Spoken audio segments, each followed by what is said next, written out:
Hello, and welcome to James and Elena's English Chat.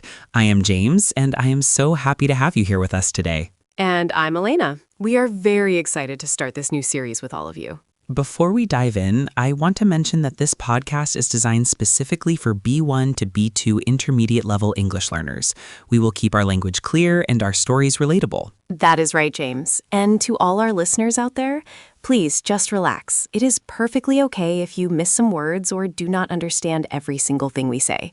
The most important part is that you follow the flow of our conversation and get used to the sounds of natural English. Exactly. Just enjoy the chat. Today's topic is something I think we all know very well. We are calling it the awkward first hello. You know that feeling, Elena, when your mind just goes completely blank. Oh, absolutely. It happens to the best of us, even when we are speaking our own language. I had a terrible moment like this last week. I was out in my front garden trying to fix a wooden fence. I am not very good at DIY, so I was covered in dirt and holding a very heavy hammer. Suddenly, my new neighbor, Mr. Henderson, walked by to say hello. I had a great greeting ready in my head. I wanted to say, "Hi there, I am James, your neighbor." But as he got close, I dropped the hammer on my foot, panicked, and just shouted the word, "Jam." Jam? Like the sweet fruit spread you put on your bread in the morning? Yes, just jam. My brain forgot the rest of my name. I just stood there, holding my toe and looking at him. He looked very confused and asked me if I was hungry. I was so embarrassed that I just waved my hammer at him and ran back into the house. I still haven't gone back out to finish the fence. That is so funny, James. But don't feel bad. I had a very similar experience recently. I was at the local art museum looking at a very famous portrait of a man.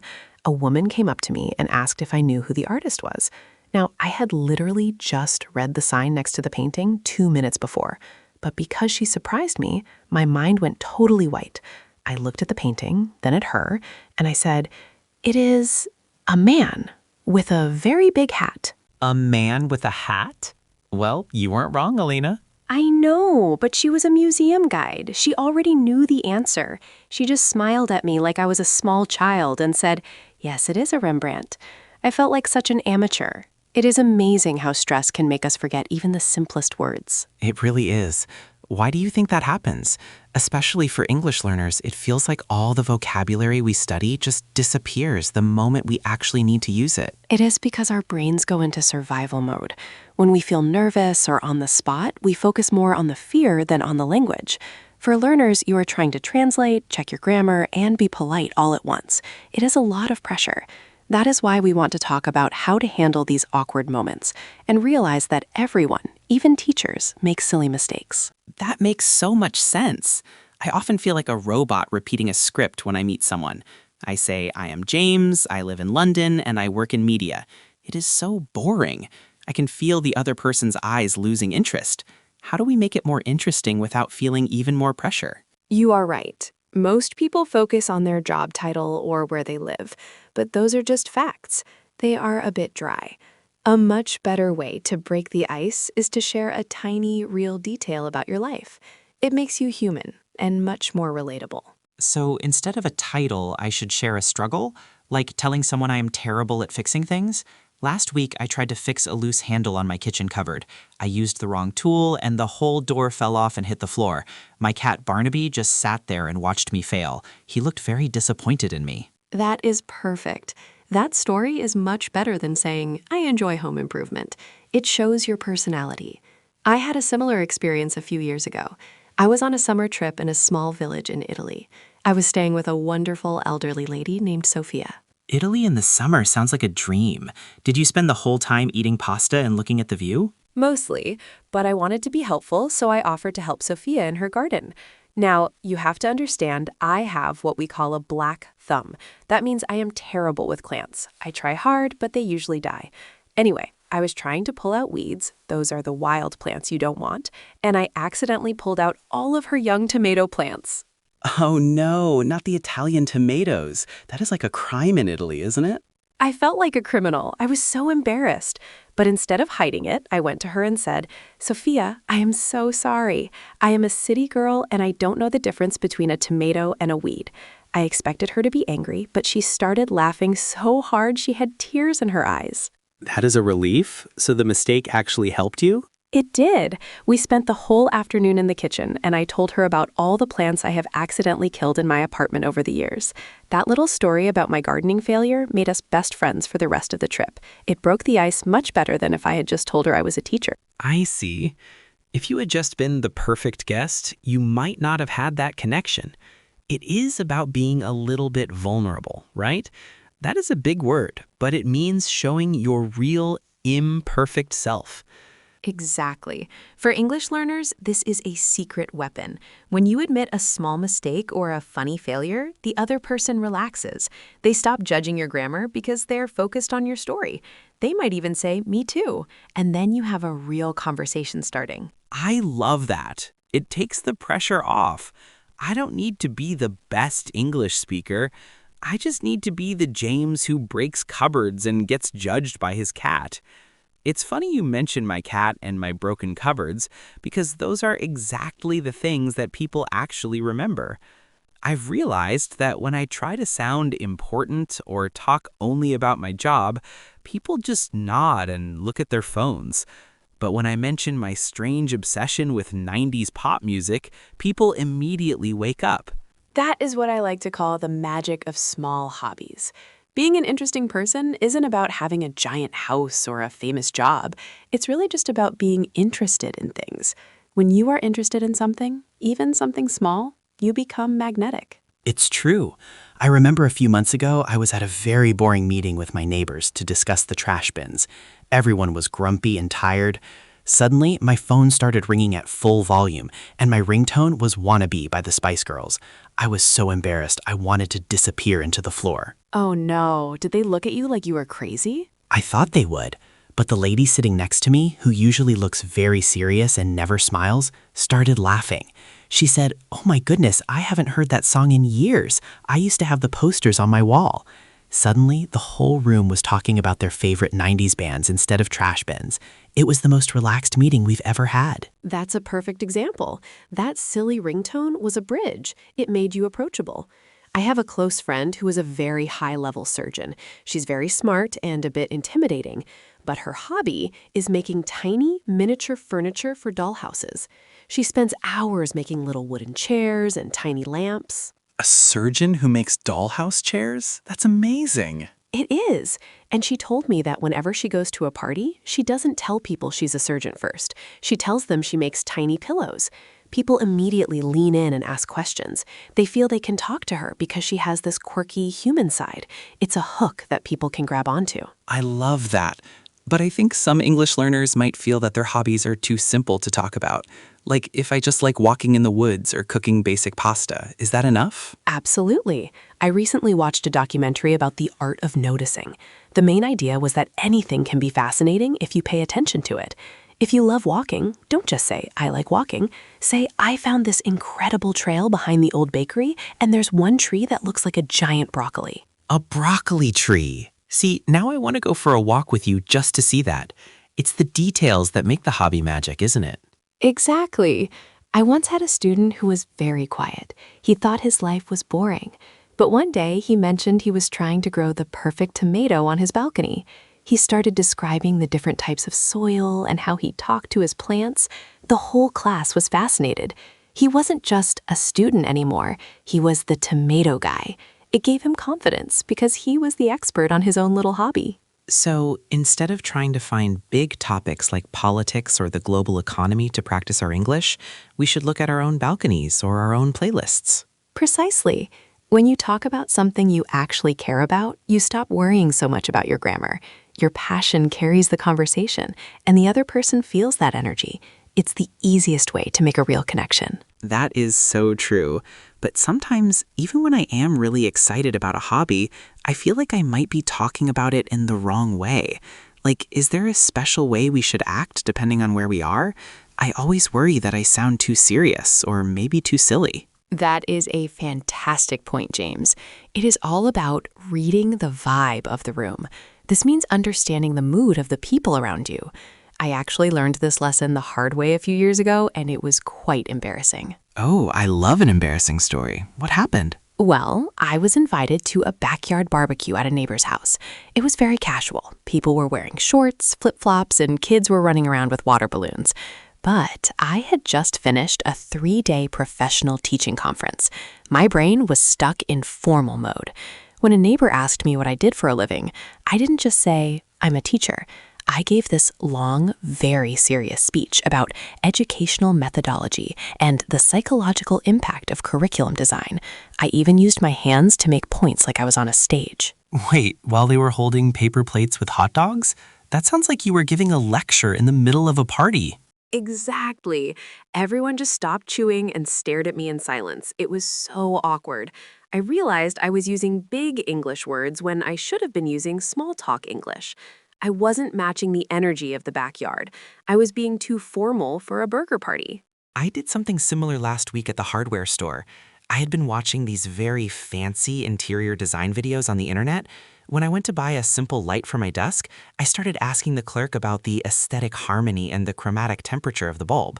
The poor guy just looked at me and said, "Mate, do you want the bright one or the soft one?" That is a perfect example, James. The hardware store is a place for practical, direct English.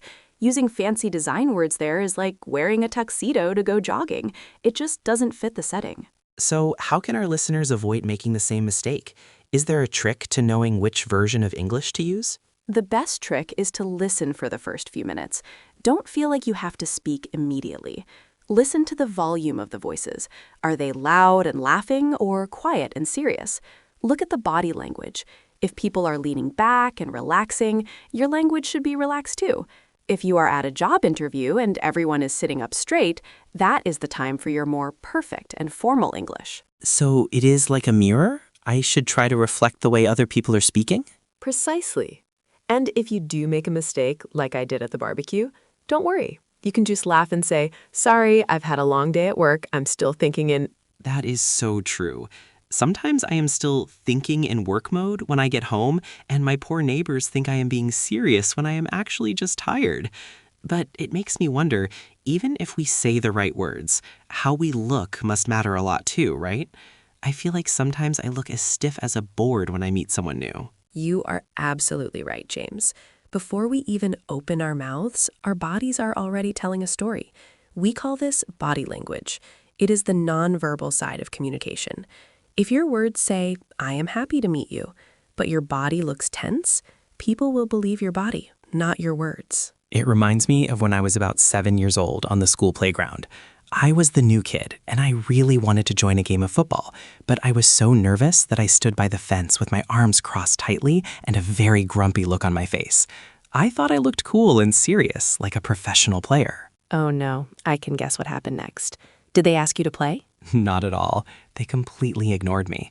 Finally, a teacher came over and whispered, "James, if you want to play, you have to look like you're having fun, not like you're guarding the exit." I uncrossed my arms, took a deep breath, and smiled at the next person who looked my way. 2 minutes later, I was in the game. It felt like a magic trick. It really is like magic. When we cross our arms, we create a physical barrier. It sends a signal that we are closed or maybe even bored. To show warmth, we want an open posture. This means keeping your arms relaxed at your sides and turning your body toward the person you are speaking to. What about the face? I know smiling is important, but I don't want to look like I'm wearing a mask. That is a great point. I actually read an interesting article about micro-expressions. A real warm smile usually involves the muscles around your eyes, not just your mouth. I have been practicing this lately during my morning walks. Instead of looking at my phone or the pavement, I try to look up, catch a neighbor's eye, and give a small, genuine smile. It is a small habit, but it makes me feel much more connected to my community. I struggle with the eye contact part. Sometimes I feel like if I look for too long, it gets awkward, like a staring contest. It is definitely a balance. You don't want to stare intensely. A good tip is the 50-70 rule. Try to maintain eye contact for about 50% of the time while you are speaking and about 70% of the time while you are listening.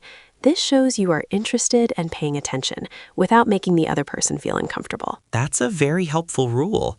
I remember a few months ago, I was in my garden trying to fix a wooden fence. I'm quite bad at DIY. And a new neighbor walked over. I was so embarrassed because I was covered in dirt and the fence looked terrible. I kept looking down at my hammer the whole time he was talking. He probably thought I was very unfriendly, but I was just shy about my messy garden.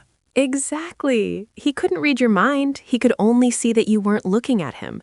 If you had just looked up, smiled, and maybe laughed about the messy fence, it would have been a much warmer introduction. Your posture and your eyes tell people it is safe to talk to you. I definitely learned my lesson with that fence. But Elena, it still feels a bit scary to walk up to someone and start a full conversation. Is there a way to practice this in a more relaxed way? I don't want to feel like I'm taking an exam every time I say hello. That is a very common feeling. I always suggest starting with low-stakes situations. Low stakes means there is very little risk. If you make a mistake, it doesn't matter because you might never see the person again, or the conversation is very short. You don't have to give a long speech. You just add one small sentence to your daily routine. That makes sense. I actually tried this recently when I was walking my dog, Rex. Usually when people stop to pet him, I just smile and say, "He's very friendly." But last Tuesday, I tried to say a bit more. I said, "He's friendly, but he's very obsessed with tennis balls. I'm James, by the way. I live just down the street." That's perfect, James. How did the other person react? They actually laughed and told me their dog's name too. It only lasted 30 seconds, but it felt like a real connection. It wasn't just a script from a textbook. Exactly. I do something similar at the local market. I usually go to the same fruit stall every Saturday. For months, I just paid and left. But recently, I decided to ask the lady there a small question. I said, "These apples look great today. Do you grow them yourself?" She ended up telling me all about her farm. Now, every time I go, she says, "Hello, Elena," and we chat for a minute. It's a great way to practice speaking in a natural environment without any pressure. I like that. It's about finding those small openings in the day. I had a funny moment at the grocery store last week, too. I was at the self-checkout and I couldn't find the code for carrots on the screen. I was getting frustrated and the woman at the next machine looked at me. Instead of looking away, I just laughed and said, "I think the machine is winning today." She laughed and helped me find the button. It was a very small introduction to a stranger, but it made me feel more confident. That is a great example of a low-stakes interaction. You didn't need to be formal. You just shared a human moment. I often tell my students to think of these small chats as social vitamins. They build your confidence slowly so that when you have a high-stakes moment, like a job interview or a big party, you already feel comfortable opening your mouth to speak. Social vitamins, I like that. So the goal isn't to have a deep conversation about philosophy with the baker, but just to say one extra sentence? Precisely. Just say, "Thank you, have a nice day," and then add, "Are you busy this morning?" Or, "I love the smell of the fresh bread here." These tiny additions are the best way to practice your English social skills without any stress. That was such a helpful discussion, Elena. I feel much more confident about talking to my neighbors now. But before we finish, it is time for our favorite part, Elena's vocabulary review. I want to make sure I remember those great phrases you used. I would love to. Learning the words is good, but using them is better. Let's start with our first phrase. Break the ice. Repeat after me. Break the ice. Break the ice. Perfect. To break the ice means to say or do something to make people feel more relaxed, especially when you meet them for the first time. It makes the cold, quiet atmosphere feel warmer. I remember. You mentioned it when we talked about starting a conversation with the local baker. It makes the interaction less awkward. Exactly. Here is another example. I told a funny story about my cat to break the ice at the office meeting.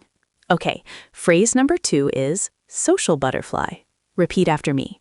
Social butterfly. Social butterfly. A social butterfly is someone who is very friendly and loves to talk to many different people at a party or event. They move from person to person, just like a butterfly moves from flower to flower. My younger brother is a total social butterfly. Last year at a family wedding, he didn't sit down once because he was busy chatting with every single guest, even people he didn't know. That is a great example, James. Here is one more. Sarah is such a social butterfly. She made 5 new friends at the park today. Now, for our third phrase, struck up a conversation. Repeat after me. Struck up a conversation. Struck up a conversation. This means to start a conversation in a very natural or spontaneous way.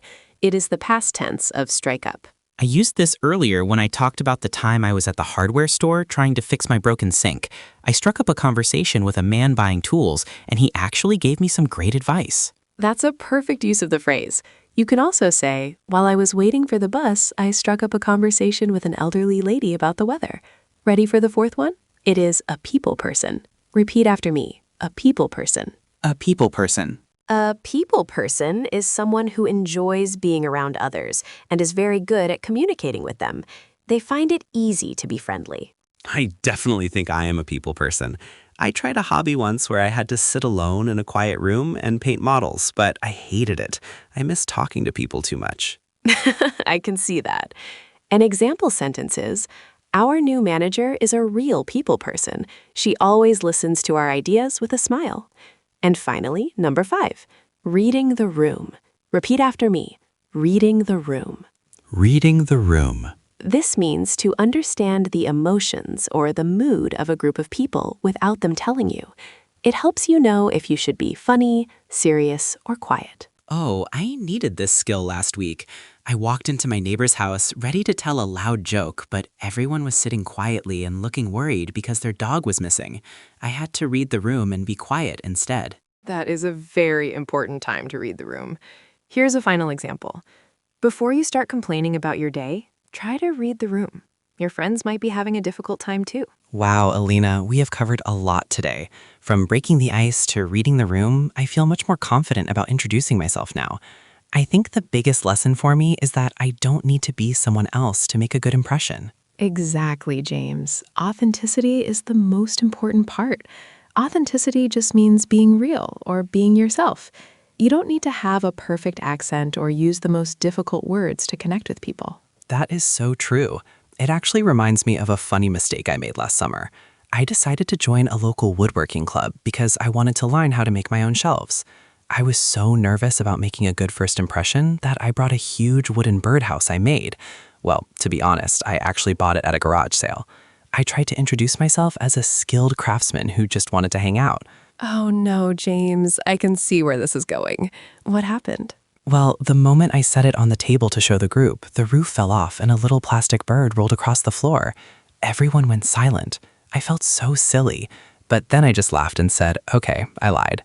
I'm James and I have no idea how to use a saw. Please help me. Everyone started laughing with me and they were so kind after that. They liked the real, honest James much more than the fake craftsman James. That is a perfect story. People usually value honesty over perfection. It reminds me of a conversation I had with my grandmother recently while we were looking at old photos. She is nearly 90, and she told me that when she was young, she spent so much time worrying about saying the right thing at social events. She wanted to sound smart and sophisticated. And what did she realize? She said that now she knows the best way to make friends is simply to listen and be yourself. She gave me a funny piece of advice. She said, Elena, if you try to be a fancy swan, but you are really just a friendly duck, you will get very tired of swimming. I think about that a lot. Whether you are at a museum, a park, or starting a new job, just be the friendly duck. Use the phrases we practiced today, but don't worry if your English isn't perfect. I love that. I am definitely a friendly duck. So for everyone listening, here is our challenge for you. Try one new thing today. Maybe just say hello to a neighbor you haven't spoken to, or use one of Elena's phrases in your next English conversation. Small steps make a big difference. That is a great challenge, James. And remember, there is no single perfect way to introduce yourself. Just be kind, be curious, and be you. Well, that brings us to the end of this episode. If you enjoyed our chat today, please hit that subscribe button. It really helps us keep making these episodes for you. And don't forget to turn on notifications so you know exactly when our next conversation is ready. Yes, please. And we would love to hear your stories too. Leave us a comment and tell us about a time you had to introduce yourself. Did you have a birdhouse moment like James? Your comments help other English learners find our show and join our community. It has been such a pleasure chatting with you today, James. It was great, Elena. I've learned a lot. Thank you everyone for listening to James and Elena's English Chat. We will see you in the next one. Goodbye, everyone. Happy practicing.